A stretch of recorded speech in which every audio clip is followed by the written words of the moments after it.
Salam alaikum les Globetrotters et bienvenue sur la chaîne. Vous l'aurez deviné, aujourd'hui nous partons au Maroc et plus précisément à Marrakech, l'une des destinations préférées des Français. Marrakech, fondée en 1062 par Youssef Ben Tachfine, premier souverain de la dynastie almoravide, devint rapidement un centre politique et culturel majeur au Maroc, marquant le début de son rôle comme capitale impériale.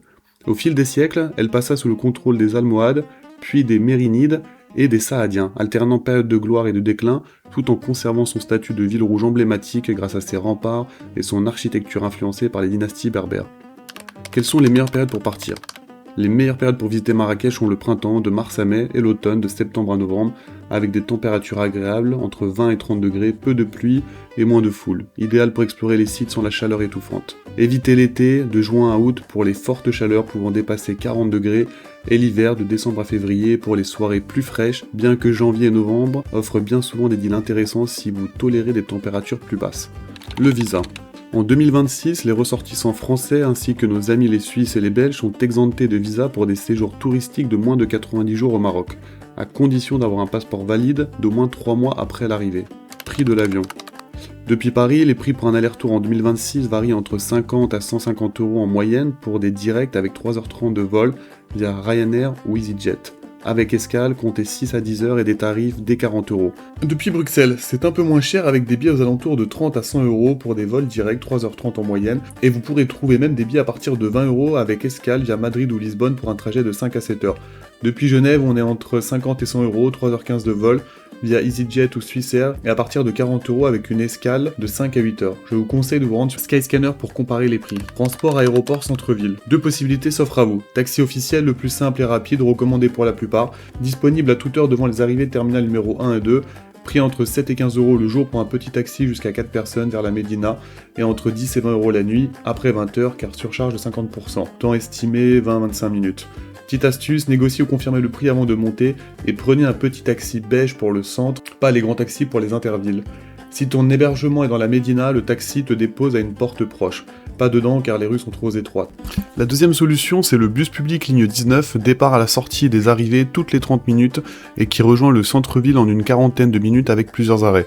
Disponible de 6h à minuit pour 3 €. Paiement en cash et directement au niveau du bus, attention cependant, assez peu de place pour les bagages. Où dormir à Marrakech ? À Marrakech, je vous recommande 4 zones distinctes en fonction de votre style. La première, la Médina, pour une immersion totale dans l'ambiance marocaine avec hébergement typique, patio, fontaine, terrasse panoramique, et vous êtes à côté de nombreux monuments historiques. Inconvénient, rue très étroite, parfois difficile avec bagages, bruit et foule dans certains secteurs. Idéal si tu veux une expérience locale, authentique, être au cœur de l'action, vous trouverez des nuits entre 30 et 150 €. Pour les budgets serrés, optez pour les hostels ou riads basiques dans la Casbah qui se trouve au sud de la Médina, quartier un peu moins chaotique que le centre, et toujours un accès facile au site historique, comptez entre 20 et 80 € pour la nuit. Troisième quartier, Guéliz, c'est la partie moderne de Marrakech, née pendant la période coloniale française, avec de larges avenues, des cafés branchés, des galeries d'art, des boutiques et architecture contemporaine. Quartier facile d'accès avec taxi et bus, et nous sommes plus dans une ambiance européenne. Pour les inconvénients, vous aurez moins l'authenticité marocaine avec une atmosphère plus moderne et moins traditionnelle. C'est idéal si vous aimez le confort moderne, les restaurants variés et la facilité pour les déplacements. Comptez entre 50 et 200 € la nuit. Pour le dernier quartier, nous passons à Hivernage. C'est un quartier élégant et plus calme qui se situe juste à côté de Guéliz, connu pour ses grands hôtels, piscines, spas, rooftop bar et ambiance lounge. Idéal si vous recherchez du luxe, tranquillité et confort moderne. Comptez entre 100 à 300 € la nuit. En 2026, pensez à réserver 2 ou 3 mois à l'avance via Booking pour les meilleurs deals. Les visites. Pour les incontournables, vous avez la place Djemma El Fna, qui est le cœur vivant de Marrakech où se mêlent artistes de rue, stands de nourriture et ambiance unique, surtout le soir.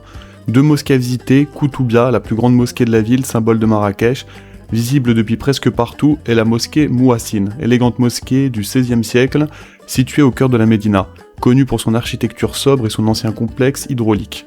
Vous ne pourrez pas visiter à l'intérieur de la mosquée car réservé aux musulmans. 2 palais à visiter. Le palais Bahia, qui est un palais somptueux au patio décoré qui montre le luxe de la vie royale marocaine, et le palais El Badi, ancien palais monumental aujourd'hui en ruine, offrant une immersion dans l'histoire saadienne. Ensuite, je vous conseille d'aller voir la Médersa Ben Youssef, qui est une ancienne école coranique magnifiquement décorée et considérée comme l'un des plus beaux monuments de la ville. Vous aurez ensuite les tombeaux saadiens, c'est une nécropole royale cachée pendant des siècles, célèbre pour ses décorations raffinées.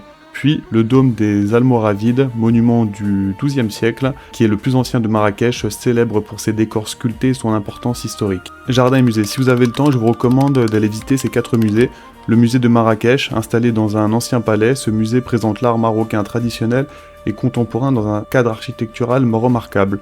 Le musée d'art Si Saïd, musée des arts marocains dédié à l'artisanat traditionnel installé dans un ancien palais richement décoré. Le musée MACMA, musée d'art moderne et contemporain mettant en avant des artistes marocains et internationaux. Et pour finir, le musée Yves Saint-Laurent qui est un musée dédié aux créateurs et son lien avec Marrakech. 4 magnifiques jardins où se promener et se détendre. Le jardin Majorelle qui est un jardin iconique aux couleurs bleu Majorelle mêlant plantes exotiques et art. Le jardin d'Agdal qui est un vaste jardin historique classé à l'UNESCO, aménagé pour l'irrigation et la détente des sultans avec la vue sur l'Atlas. Jardin de la Ménara avec un grand bassin entouré d'oliviers et avec vue sur l'Atlas.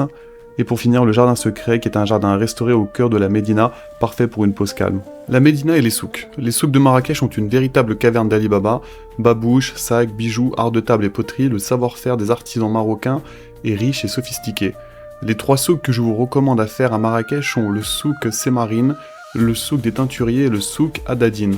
Ce sont des labyrinthes de ruelles commerçants dédiés à l'artisanat marocain. N'oubliez surtout pas de négocier les prix pour pas ne vous faire avoir. Une règle simple, proposez la moitié ou le tiers du prix initial, montez progressivement et restez aimable. Ensuite, vous pouvez faire un tour à Rabat Kedima, qui est la place des épices. C'est une petite place animée spécialisée dans les épices et produits traditionnels. Vous avez ensuite le quartier des tanneurs, lieu traditionnel où le cuir est travaillé selon des méthodes ancestrales. Les remparts de Marrakech, muraille historique qui entoure la Médine avec la porte Bab Agnaou, la porte monumentale emblématique de l'époque almohade. Pour finir, allez faire également un tour à Derb El Kadi, quartier authentique de la Médina réputé pour ses ateliers d'artisans et son ambiance locale préservée. Marrakech est également réputé pour ses spas et massages traditionnels. Ici une petite sélection pour vous si vous voulez vous détendre pendant votre séjour.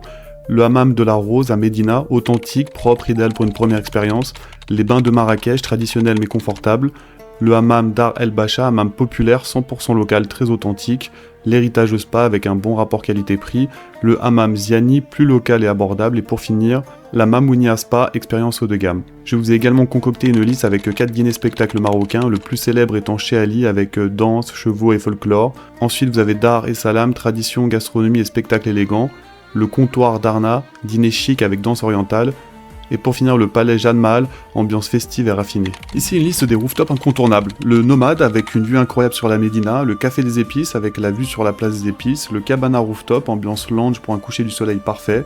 Et Elfen Rooftop, artistique et très photogénique. La nourriture, quelles sont les spécialités, restaurants ou cafés absolument à faire? Les spécialités culinaires à Marrakech incluent le tagine, qui est un plat de viande ou légumes mijotés avec épices, le couscous, qui est un plat de semoule avec légumes et agneaux, la pastilla, qui est une pâte feuilletée sucrée-salée au pigeon ou poulet, la tangia, plat de viande cuit lentement dans un pot en terre, les brochettes et salades marocaines fraîches, sans oublier les pâtisseries comme les cornes de gazelle ou le thé à la menthe. Restaurants et cafés incontournables. Pour les restaurants et les cafés incontournables, en voici quelques-uns.